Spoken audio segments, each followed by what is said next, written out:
बच्चों, online class में आपका स्वागत है। मैं Neeta Chaudhary portal international school से। तो बच्चों, हमने हिंदी के 6 चैप्टर कंप्लीट कर लिए हैं। 6 चैप्टर था भगवान के डाके। इसमें भगवान के डाके किसको बताया गया था? पक्षी और बादल को भगवान के डाके बताया गया था, जिनके द्वारा लाई गई चिट्ठियाँ पेड़ पौधे पानी और पहाड़ पढ़ पाते थे। मनुष्य सिर्फ उनको समझ पाता था, पढ़ नहीं पाता था। वो हमारा 6 चैप्टर एक कविता का था, जिसके हमने प्रश्नोत्तर भी कंप्लीट कर लिए। आज हम हिंदी का 7th चैप्टर देखते हैं और 7th चैप्टर का नाम है क्या निराश हुआ जाए। 7th चैप्टर का क्या नाम है? क्या निराश हुआ जाए। ये एक निबंध है और इस निबंध को लिखने वाले हैं हजारी प्रसाद द्विवेदी। यानी क्या निराश हुआ जाए, इस पाठ के लेखक कौन है? हजारी प्रसाद द्विवेदी। जिन्होंने क्या लिखा है और किसके बारे में लिखा है? हजारी प्रसाद द्विवेदी ने सामाजिक जीवन में इतने दोष दिखाई देते हैं, मन में घोर निराशा भरी हुई है। समाचार पत्रों में भी हम रोजाना पढ़ते हैं, जिसमें चोरी डकैती लूटमार ऐसी कई बातें हमारे लिए पढ़ने को हमें मिलती हैं पत्रों में। तथा एक दूसरे की कमियां निकालना, एक दूसरे पे कटाक्ष करना और पूरे देश में चोर डकैतों ठगी भ्रष्टाचारी के लोगों से ये हमारा जो देश है वो भर गया है। उसके बारे में ये पाठ लिखा गया है, क्या निराश हुआ जाए। तो देखो हम पढ़ते हैं। मेरा मन कभी कभी बैठ जाता है। इसमें कवि क्या कह रहा है कि मेरा मन कभी कभी बैठ जाता है। बैठ जाना का मतलब होता है बहुत निराश हो जाना। इसमें कठिन शब्द आया है बैठ जाना। बैठ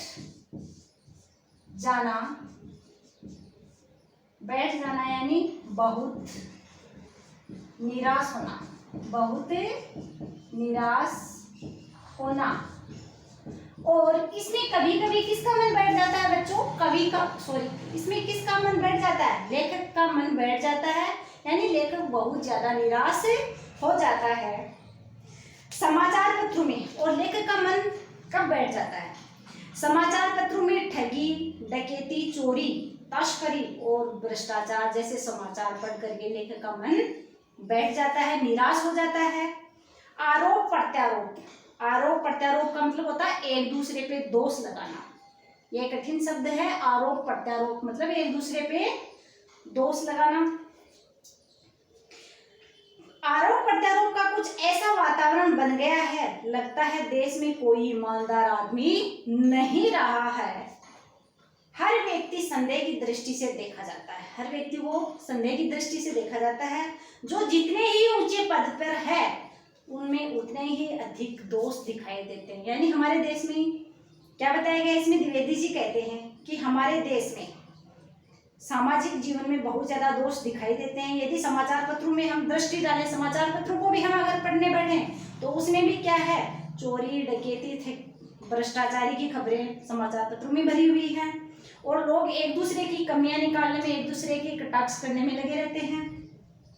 साथ ही साथ ईमानदार आदमी कोई भी अभी बचा नहीं है।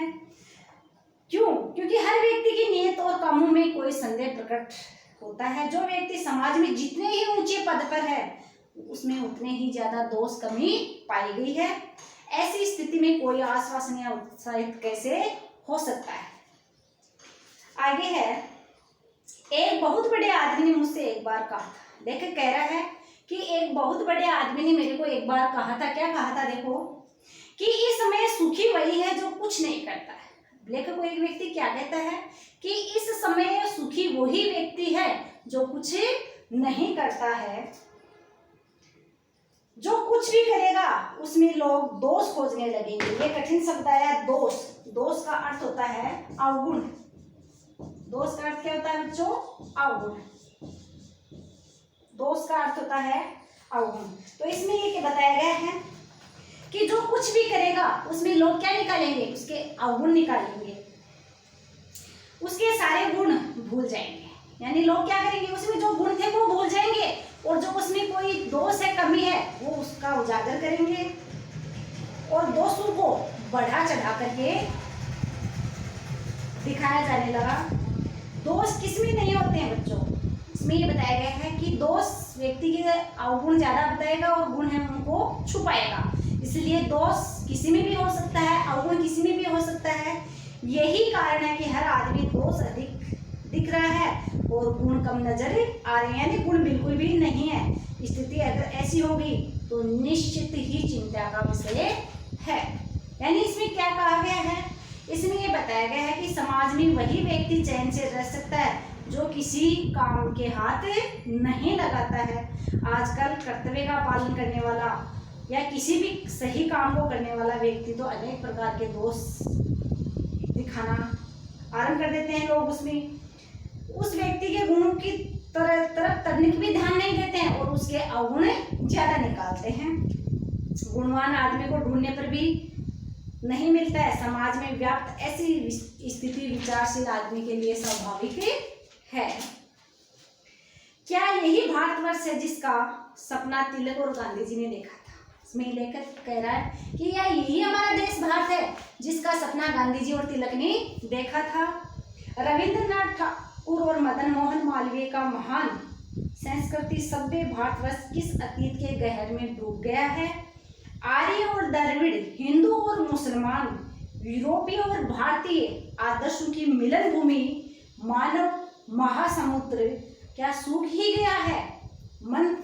मेरा मन कहता है ऐसा हो ही नहीं सकता। हमारे महान मनीषियों ने सपनों का भारत है और रहेगा। यानी इसमें ये बताया गया है कि भारतीय समाज का वर्तमान जो स्वरूप है वो ज्यादा निराशा पैदा करने वाला बताया गया है। क्यों बताया गया है? क्योंकि समाचार पत्रों में झूठ, चोरी, डकैती, भ्रष्टाचार संबंधित खबरें ज्यादा भरी हुई होती हैं। तो इसमें द्विवेदी जी कह रहे हैं कि मेरे मन में शंका है कि आज भी हमारा जो भारत देश है, बाल गंगाधर तिलक, रविंद्रनाथ ठाकुर और मदन मोहन मालवीय जैसे सपनों का भारत नहीं है क्या? उन्होंने जिस भारत के सपने देखे थे वह तो अपनी महान संस्कृति और सभ्यता से सारे विश्व में प्रसिद्ध भारत माना गया था। उस महान भारत इतिहास में कहाँ खो गया जिस भारतीय समाज में आर्य संस्कृति और द्रविड़ संस्कृति, हिंदू संस्कृति और मुस्लिम संस्कृति, यूरोपीय संस्कृति मानने वाले लोग महान परस्पर मिलते जुलते रहते आए हैं, वे महान भारतीय संस्कृति कहाँ गई? यानी इसमें ये बताया गया है कि निराश होकर बैठ जाना नहीं चाहता हूँ। उसे पूरा विश्वास है कि भारतीय विद्वानों महापुरुषों ने जिस भारतीय संस्कृति का उद्धार किया था वो आज भी है और आगे भी रहेगा। ये सही है, इन दिनों कुछ ऐसा माहौल बना है। लेखक कह रहा है कि ये सही बात है और कुछ दिन अब का जो मतलब इसमें बताया गया है कि कुछ ऐसा माहौल बना है जिसमें ईमानदारी से मेहनत करने वाले, जीविका चलाने वाले निरई और भोले वाले श्रमजीवी पिस रहे हैं। यानी आज के समय में क्या बताया गया है, इसमें ये बताया गया है कि जो ईमानदारी से काम कर रहे हैं, जो ईमानदारी से काम करके अपनी जीविका चला रहे हैं, वो लोग क्या कर रहे हैं? शोषण का शिकार हो रहे हैं। झूठ तथा फरेब का रोजगार करने वाले फल फूल रहे हैं और झूठ बेईमानी करने वाले लोग फल फूल रहे हैं, यानी वो आगे बढ़ रहे हैं। ईमानदारी को मूर्खता का प्रयास समझा जाने लगा। ईमानदार से जो व्यक्ति काम करता है वो तो मूर्ख कहलाता है। आज के जमाने में सच्चाई केवल भीरू और बेबस लोगों के हिस्से ही पड़ी है। ऐसी स्थिति में जीवन के महान मूल्यों के बारे में लोगों की आस्था ही हिलने लगी है। आस्था, ये कठिन शब्द आया है। आस्था का मतलब होता है बच्चों विश्वास। आस्था का अर्थ क्या होता है? विश्वास। जीविका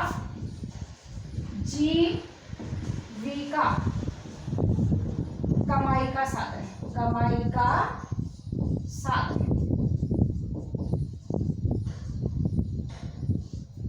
तो ये इसमें कठिन शब्द आया है। इसमें क्या कह रहे हैं? हजारी प्रसाद द्विवेदी कह रहे हैं कि लेखक मानता है कि आजकल ईमानदारी और सीधे आदमी क्या कर रहे हैं? कष्ट भोग रहे हैं, कष्ट पा रहे हैं और झूठे और जो धोखेबाज लोग हैं वो लाभ उठा रहे हैं। सीधे साधे लोग निरंतर कष्ट को भोग रहे हैं और झूठे और धोखेबाज लोग हैं वो खूब उन्नति करते जा रहे हैं। इस पैराग्राफ में ये बताया गया है। परिश्रम से जीवन बिताने वाले निर्बल मतलब कमजोर और सीधे साधे लोग हैं वो निरंतर कष्ट दुख भोग रहे हैं।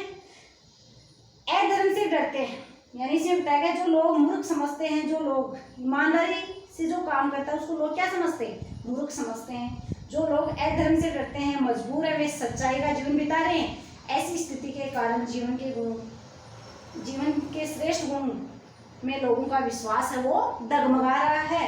सच्चाई, सरलता, कर्मनिष्ठता, परोपकार और निस्वार्थ भाव को अब महत्व नहीं मिल रहा है। भारतवर्ष में कभी भी भौतिक वस्तुओं के संग्रह में बहुत अधिक महत्व नहीं दिया। उसकी दृष्टि से मनुष्य के भीतर जो महान आंतरिक गुण स्थिर भाव से बैठा हुआ है वह चरम और परम है। लोभ है, चरम और परम है। लोभ मोह है, काम, क्रोध आदि विचार मनुष्य में स्वाभाविक रूप से विद्यमान रहते हैं। यानी मनुष्य में लोभ, मोह है, काम, क्रोध ये विचार हैं वो स्वाभाविक होते हैं, पर उन्हें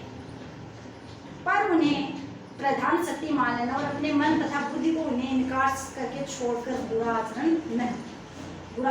भारतवर्ष में कभी भी उन्हें उचित नहीं माना जा सकता है। उन्हें सदा संयम के बंधन में बांध कर रखने का प्रयत्न किया है, परंतु भूख की अपेक्षा नहीं की जा सकती। बीमार के लिए दवा की उपेक्षा नहीं की जा सकती। गुमराह को ठीक राह ले जाने के उपायों की उपेक्षा नहीं की जा सकती। तो इसमें बताया गया है लोभ का मतलब होता है लालच। लोभ का मतलब क्या होता है बच्चों, लालच। लोभ का मतलब होता है लालच।